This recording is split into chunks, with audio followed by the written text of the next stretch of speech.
भक्ति भजन भावे तुम्हें। अरे हे देवन के देव मेरी लाज रखो संकट हरो तो कैलाश पति महादेव।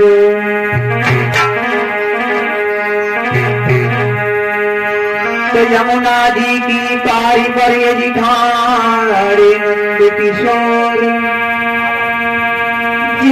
झिलमिल रहो कोई पीता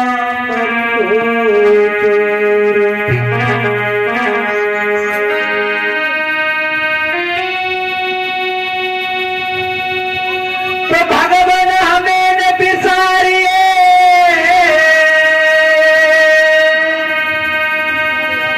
चाहे लाख लोग मिल जाए प्रभु तुमको हमसे बहुत है प्रभु तुमसे हमको।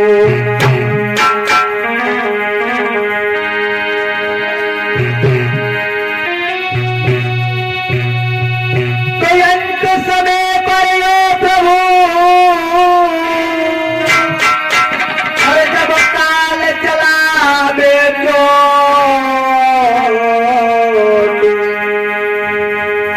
ब्रह्मदत्त को लीजियो मेरे पिता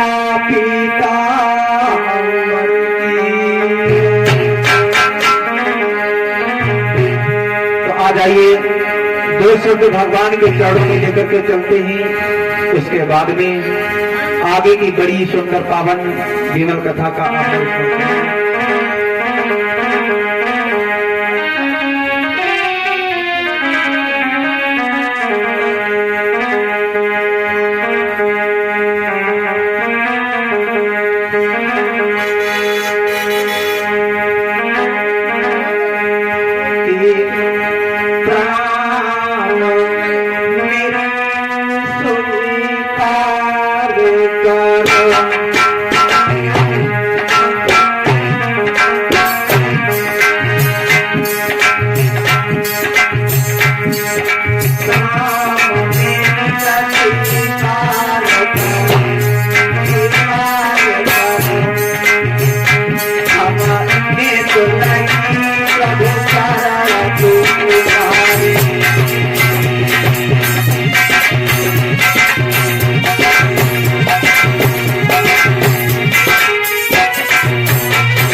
प्रभु सरल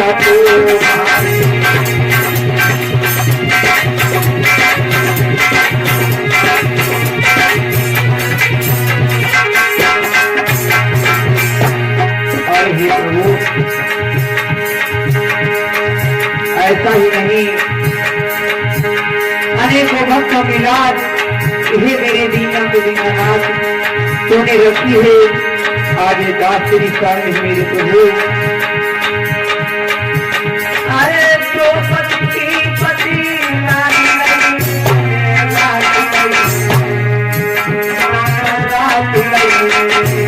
अरे समा में नाता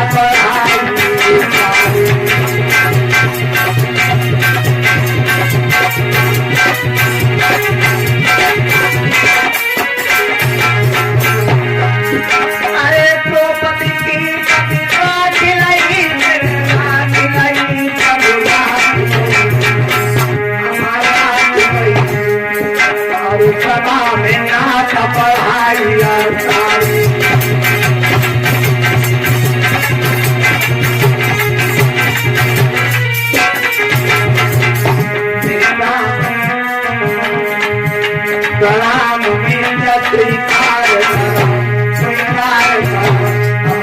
तो लगी प्रभु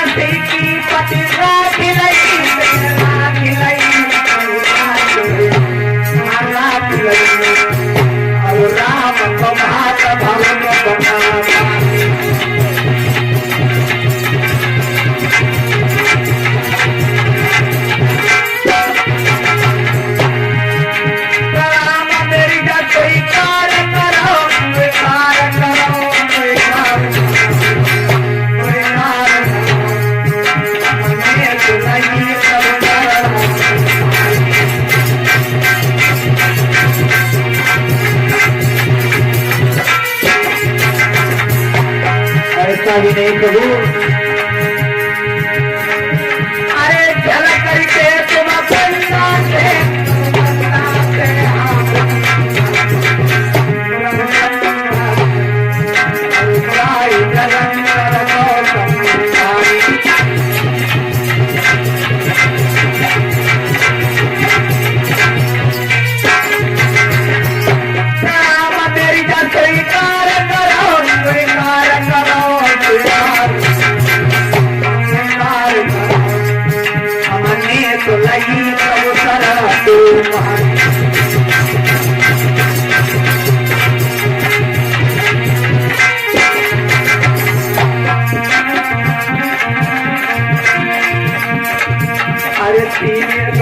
के नाथ समरिया शरण गैया से हरिओ तारी बाजी सजाम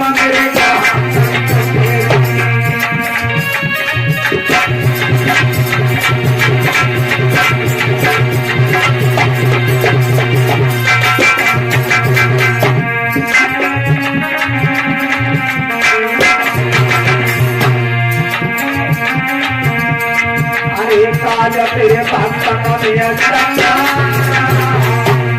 ये श्याम अरे काज तेरे भक्तों ने संगा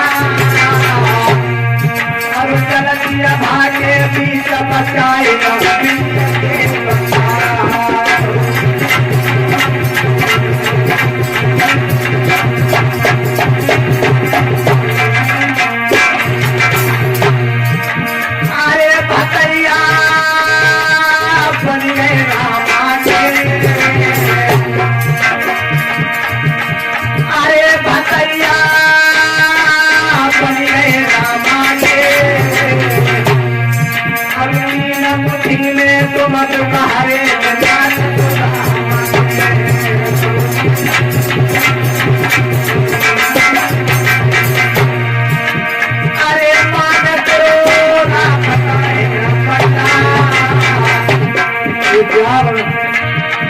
अरे मान प्रभु राम अपना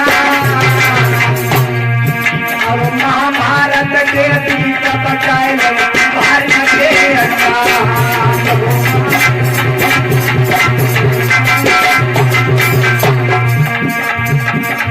मेरे दिल में लागी लगन मेरे दिल में लागी लगन माता मेरी दुर्गा आवे मेरे दिल में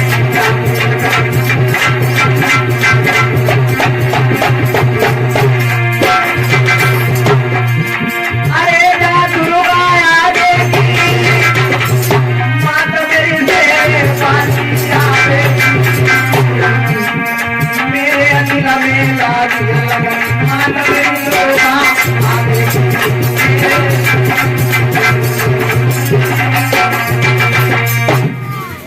भगवान की पूरे साथी दरबार की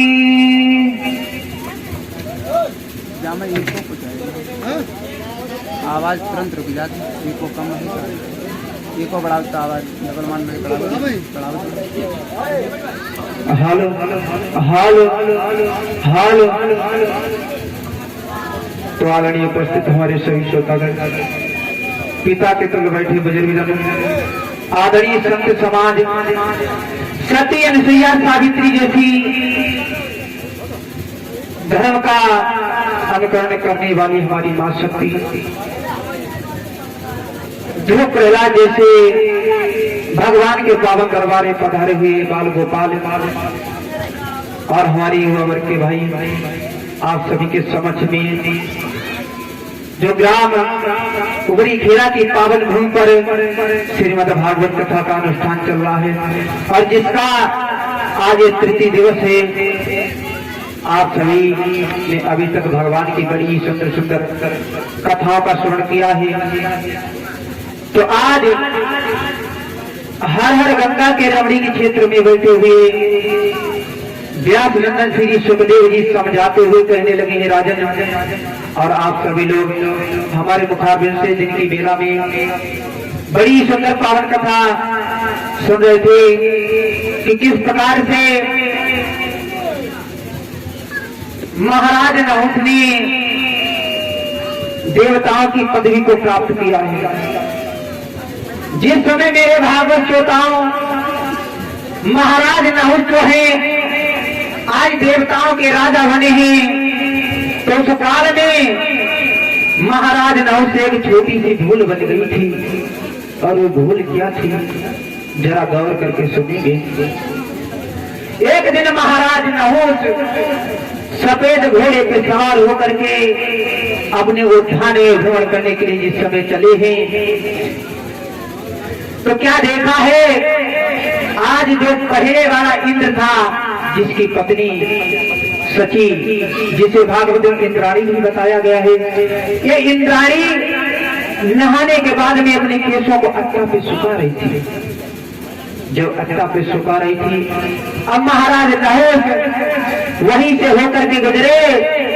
और जिस समय महाराज नहुष की नजर इंद्राणी के ऊपर पड़ी है, तो आज इंद्राणी की सुंदरता को देख करके महाराज नहुष के आदि काम का बाण लग गया।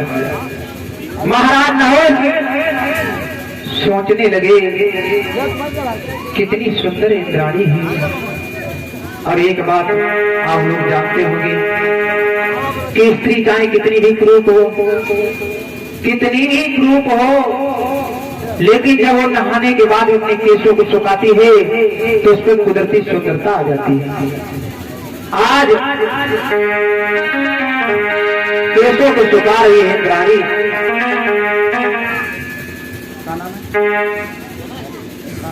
हम लिखा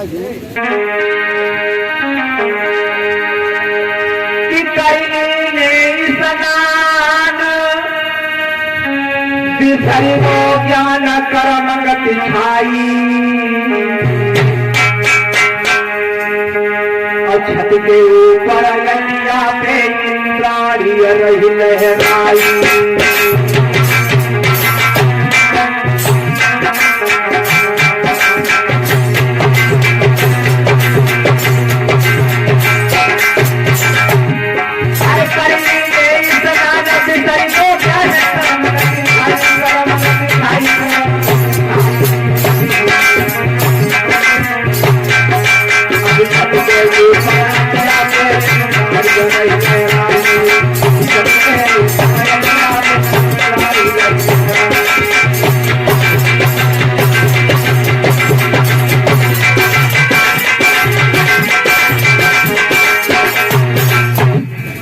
आज इंद्राणी जो है अपने केशों को उस अट्टे पे सुखा रही है।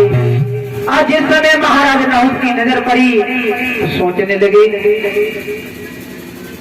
बड़ी सुंदर इंद्राणी है। क्योंकि आप लोग जानते होंगे, एक कवि लिख रहा है कि अहिले तो काटत चढ़े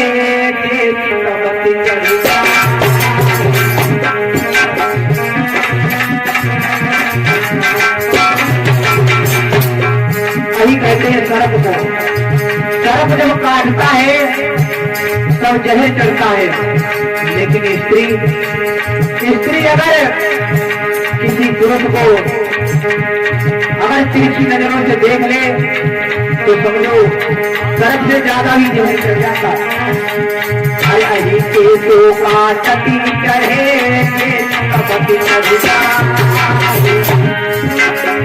अरे नारी बोली बोली खाए लजाती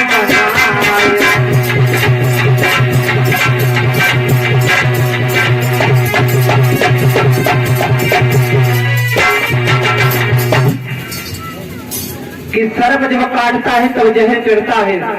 अगर स्त्री किसी पुरुष को तिरछी नजरों से अगर देख ले समझो सर्प से ज्यादा भी जहर चढ़ जाता है। और सर्प काट ले उसका इलाज ही, लेकिन स्त्री का अगर जहर चढ़ गया तो समझो सीधे रामपुरी की सैर करा देगी। तो इधर महाराज नहुष के काम का बार लगा। महाराज नहुष ने उसी समय घोड़े को वापस लिया, अपने महलों में आ गए। लेकिन महाराज ने उसको नींद नहीं आई रात भर। इंद्राणी के बारे में सोचते रहे, इंद्राणी के बारे में सोचते रहे। महाराज ने उसने विचार किया कि हम इंद्राणी के लिए पत्र भेजेंगे और उसमें अपनी शर्त लिखेंगे कि हमारे साथ में भ्रमण करे। अगर वो भ्रमण करने के लिए तैयार नहीं होगी तो मैं उसको और उसके पति को पकड़वा कर जेल में डलवा दूंगा। महाराज ने उसने आज पत्र लिया है, इंद्राणी के लिए पत्र लिखने लगे हैं कि विदित हो इंद्राणी, जब संध्या के समय में तुम्हारे महलों के नीचे से होकर के गुजर रहा था तब तुम मुझे देख करके बहुत हंस रही थी।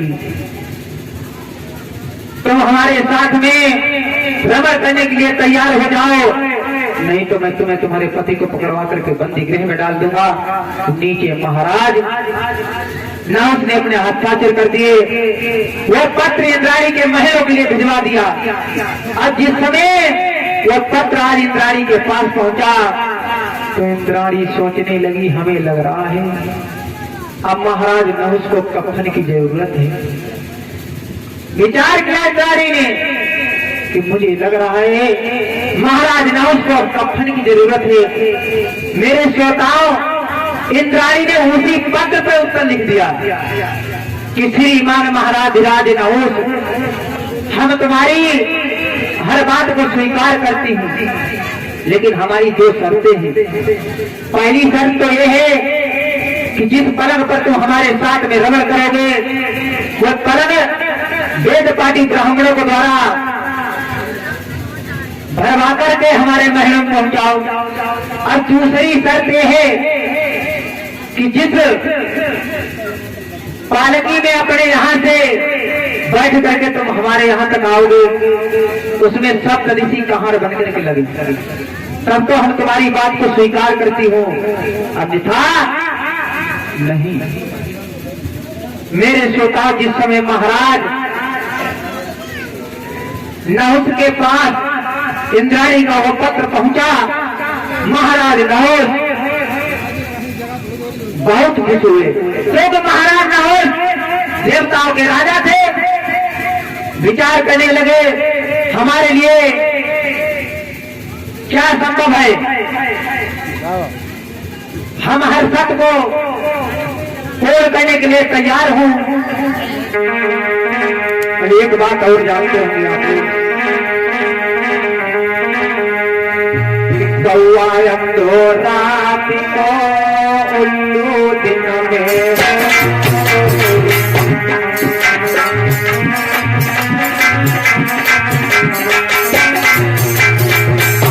कौआ को रात में दिखाई नहीं देता, कौआ को रात में दिखाई नहीं देता और उल्लू को दिन में।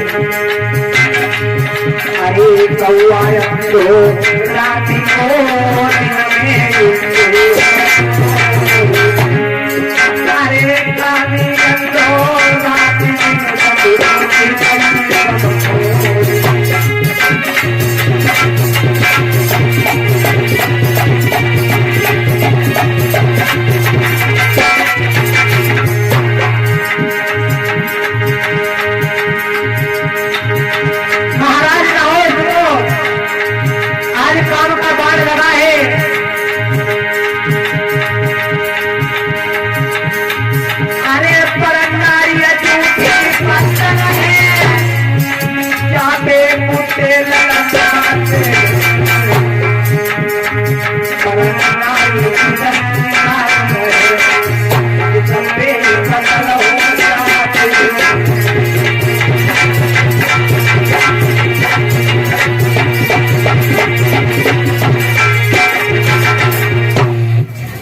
कि पराई स्त्री जो है एक जिसकी नागिन बताई गई है। इधर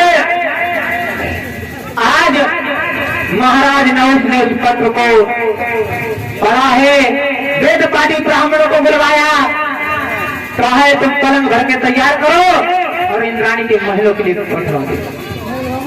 वेद पाठी ब्राह्मणों के द्वारा उस पलंग को भरा गया, इंद्राणी के महलों में पहुंचा दिया गया और सप्त ऋषियों को बुलवाया है महाराज नहुष ने। कहा अब तुम इस पालकी में कहर बन के लगो। आज सप्त ऋषि जो है उस पालकी में कहर बन के लगे, कहर बन के लगे हैं। तो आज पालकी चलने लगी बाबा जी, महाराज नहुष की पालकी चलने लगी, लेकिन कहाँ के लिए? मौत के घर के लिए। पालकी जिस समय चलने लगी सप्त ऋषि बेचारे लगे मजबूर होकर के, क्योंकि देवराज इंद्र थे, महाराज नहुष उस समय देवताओं के राजा थे। अब देवताओं के राजा कोई आज्ञा को कौन टाल सकता है? मजबूर होकर के सप्त ऋषि उस कहार बनकर के उस डोली में लग गए, उस पालकी में लग गए। अब पालकी चलने लगी किस प्रकार से?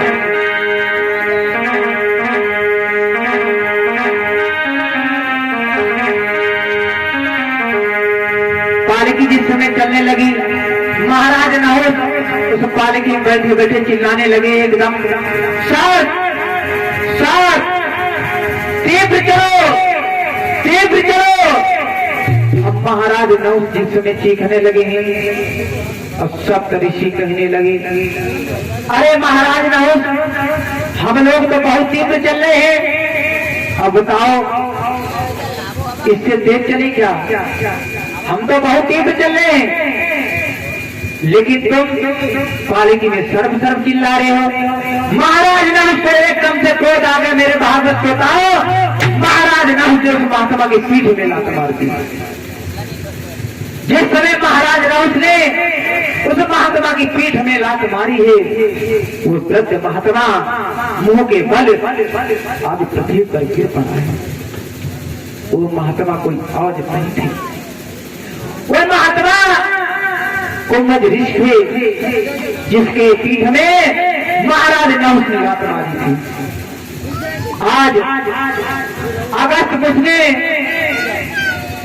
महात्मा को उठाया है, कुंभज ऋषि को जिस समय उठाया है, अगस्त मुनि कहने लगे अरे कामी नहुष, पर स्त्री के साथ वे गलत संबंध रखने वाले महाराज नहुष, तूने ब्राह्मण का अपमान कर दिया और इतना बड़ा अपमान कर दिया। अरे नीच, ये संसार ब्राह्मणों की भी सेवा करता है, ये संसार ब्राह्मणों को पूजता है। ब्राह्मण इस संसार की धरोहर है, लेकिन तूने एक ब्राह्मण के ऊपर इतना बड़ा अत्याचार कर दिया। जा महाराज नहुष, मैं तुझे श्राप देता हूँ, इस पालकी में साफ साफ चिल्लाने वाले इस पालकी में ही सर्प हो जाए। जिस समय मेरे भागवत को कहा महाराज नहुष को श्राप दिया है, अरे क्रोध हमें आई के संकट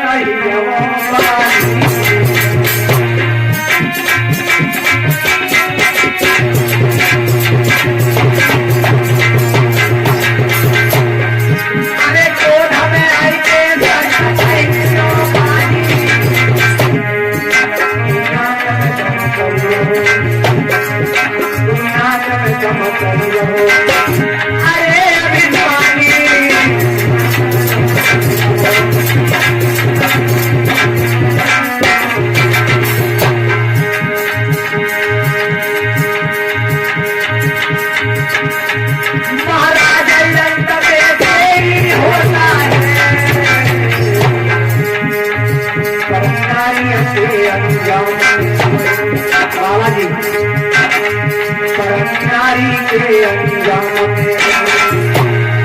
नैया तो आता है।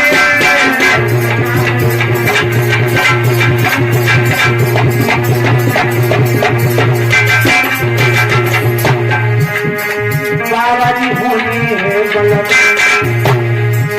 प्रभु की होनी है गलत, को चक्कर